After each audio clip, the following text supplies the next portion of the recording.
प्रदेश में राज्य शिक्षा केंद्र की मनमानी नीतियों के कारण निजी स्कूल में अध्ययन करने वाले बच्चों के भविष्य के साथ खिलवाड़ हो रहा है। जहां एकाएक आधे से ज्यादा सत्र निकलने के बाद राज्य शिक्षा केंद्र के 5वीं और 8वीं कक्षा की परीक्षा बोर्ड पैटर्न के आधार पर किए जाने से निजी स्कूल संचालक दुविधा में है। तो वही मामले में बच्चों के अभिभावक भी बोर्ड पैटर्न के लिहाज से बच्चों की पाठ्यक्रम में शामिल बुक के सिलेबस की पढ़ाई नहीं कराए जाने से उन्हें भी उनके भविष्य की चिंता सता रही है। एकाएक लिए गए फैसले के विरोध में अभिभावक स्कूल प्रबंधन ने हाईकोर्ट की शरण ली याचिका भी दायर कर रखी है। ऐसे में मामले में बैकफुट पर दिखाई दे रहा शिक्षा विभाग अब मामले में कोर्ट के फैसले के पूर्व भी दबाव की रणनीति का सहारा लेते हुए याचिकाकर्ताओं से संपर्क कर उन्हें इस फैसले से कोई परेशानी नहीं ऐसा लिखित में लेकर दबाव बना रहा और उनके पक्ष में फैसला आए इसकी कवायद में जुटा है। लेकर सागर में भी इस फैसले को लेकर न्यायालय की शरण लेने वाले एक अभिभावक के यहाँ एक टीम पहुंची जिसने स्वयं को शिक्षा विभाग का बता अभिभावक पर जबरन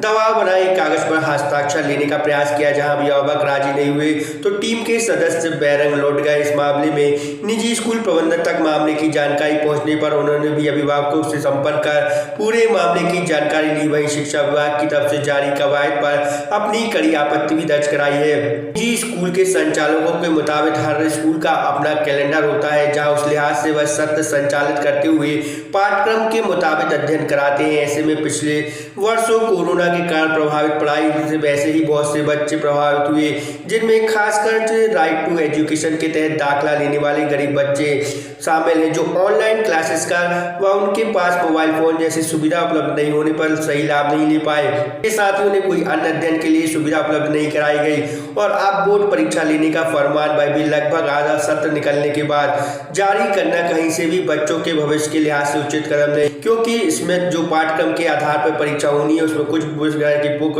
एनसीईआरटी और कुछ एससीईआरटी की शामिल तो गरीब बच्चों के अभिभावक नहीं खरीद सकते ना इतने कम समय में उसका अध्ययन बच्चों को कराया जा सकता है, जिसके कारण न्यायालय की शरण लेनी पड़ी। इसको लेकर अब दबाव बनाया जा रहा है। बोर्ड की परीक्षा के लिए लगाई थी तो क्या दिक्कतें जा रही हैं आपके लिए? इसमें 2 साल से कोरोना के कारण वो दिक्कत जा रही थी पढ़ाई लिखाई में, बच्चा कमजोर है तो इसीलिए याचिका लगाई। इसी का करवा रहे थे कि आपको कोई दिक्कत ना हो। हाँ बोल रहे थे साइन कर दो तो मैंने किया नहीं सर। एक वो परीक्षा के लिए आप वो कर दो कि हमें कोई परेशानी नहीं है दिक्कत, हम तो यही चाहते कि ना हो। वो मतलब है ये बोल के आप बोर्ड परीक्षा में आपको कोई आपत्ति नहीं है आप साइन कर दो तो हमने मना कर दिया। हमने अच्छा हम संतुष्ट नहीं है बिल्कुल। तो हाँ लगाई थी। तो क्यों लगाई थी याचिका? ये मतलब पढ़ाई वगैरह हुई नहीं कोरोना समय पे तो अपन उसमें वो तो लगाएंगे अपन तो दबाव के लिए अभी तो आए थे दबाव बनाने के लिए साइन कर दो आपको कोई परेशानी होगी तो हमने जो उसको पढ़ा जाए हमने बोला करो गलत है पूरा वो तो हमने साइन नहीं किया उस पर। याचिका में ये हम लोगों ने सभी संगठन प्राइवेट स्कूल एसोसिएशन ने याचिका दायर की थी कि जो आधे सत्र में इन लोगों ने आदेश जारी किया है वो सत्र के शुरू में करना था उनको, है ना। अभी पूरे अभिभावकगण बुक्स वगैरह बच्चों की परचेस कर चुके हैं, आधी उनका कोर्स हो गया है, आधी पढ़ाई हो चुकी है ना। और एक भय के माहौल में बच्चे पढ़ाई कर रहे हैं कि कोर्स कंप्लीट नहीं हो पाएगा। ये तो मेरा महानुभाव से निवेदन ये है कि आप अगले सत्र से शुरुआती दौर में आप लोग घोषणा करें कि इसका 5वीं 8वीं बोर्ड की बनाया जा रहा है, उनकी तरफ से उन्होंने ये दबाव बनाया जा रहा है कि आप लोग इस याचिका को वापस लें। पर हमारा पालकों से सभी से निवेदन है कि इस याचिका को अपन को वापस नहीं लेना है, अपन को मतलब आगे संघर्ष जारी रखना है। बीच सत्र में 5वीं 8वीं की बोर्ड परीक्षा रख देना निजी विद्यालयों में, इसके कारण जो है आम अभिभावक भी परेशान हैं और जो आरटी गरीबी रेखा के अंतर्गत पढ़ रहे बच्चे जो हैं उनके अभिभावक भी बेहद परेशान हैं। असली में यदि बोर्ड परीक्षा रखनी थी तो राज्य शिक्षा केंद्र को सत्र के शुरुआत अर्थात अप्रैल में, अन्यथा जो है जून तक कम से कम विद्यालयों को सूचित करना चाहिए था कि भाई जो है हम इस सत्र में बोर्ड परीक्षा लेंगे। 6 माह बीत जाने के बाद सितंबर लास्ट में हम लोगों को अचानक से एक पत्र आता है कि भाई बोर्ड परीक्षा आयोजित की जाएगी 5वीं 8वीं की। तो वह पत्र जो है वो लेकर हमने सभी अभिभावकों को सूचित किया।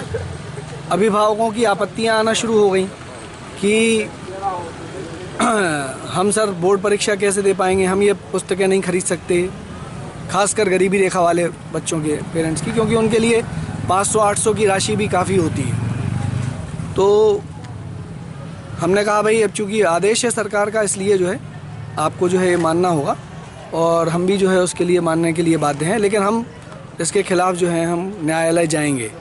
तो अभिभावकों ने भी बात करी आपस में, और वो भी तैयार हुए न्यायालय जाने के लिए, और उन सभी ने भी न्यायालय में याचिका लगाई है, और ऑलरेडी कोर्ट में ये मैटर चल रहा है सब जुडाई से। और हम भी निजी विद्यालय, हम कहीं 5वीं 8वीं बोर्ड परीक्षा के विरोध में नहीं हैं, लेकिन मुख्य बात यह है सत्र के शुरुआत में पाठ्यक्रम क्या होगा, किस तरीके से सिलेबस और किस तरीके से क्वेश्चन आंसर्स किस तरीके से पूछे जाएंगे, उसका पाठ्यक्रम का स्वरूप क्या होगा। अब अभी 2 किताबें 5वीं में SCRT की चल रही हैं, मतलब राज्य शिक्षा केंद्र की चल रही हैं, और 2 NCERT की चल रही हैं। ऐसा ही 8वीं में लैंग्वेज की 3 किताबें जो हैं वो SCRT की चल रही हैं, और 3 किताबें जो हैं वो NCERT की चल रही हैं। तो राज्य शिक्षा केंद्र खुद ही डिसाइड नहीं कर पा रहा कि भाई हम NCERT की सिलेबस में से पूछें या SCRT की सिलेबस में से पूछें, और इसमें हम लोग भी भ्रमित हैं, और साथ ही साथ जो है अभिभावक भी भ्रमित हैं। और दूसरी बात, 20 सत्र में पुस्तकें चेंज करने के बाद जो है एकदम से जो है पूरे साल का कोर्स बच्चा कैसे पढ़ सकता है, और शिक्षक उसको कैसे कवर कराएगा, ये दिक्कत का काम है सर। तो बच्चों का भविष्य जो है अंधकारमय ना हो, इसके लिए हम लगे हुए हैं, हम न्यायालय की शरण में। जी, मेरे पास भी फ़ोन आया था और मुझे बताया गया कि राज्य शिक्षा केंद्र भोपाल से कहीं फ़ोन आया है यहाँ जिला शिक्षा केंद्र में, और कुछ अधिकारी शायद इनके पास आए हैं कि आप याचिका वापस ले लें, और उन पर दबाव बना रहे हैं। तो उन अभिभावकों से मेरी बात हुई तो उन्होंने कहा कि नहीं सर, हमने साइन नहीं किए, और हमने किसी भी दबाव में उनको बोल दिया कि हमारे वकील से हम बात करे बगैर हम कोई भी कदम नहीं उठाएं।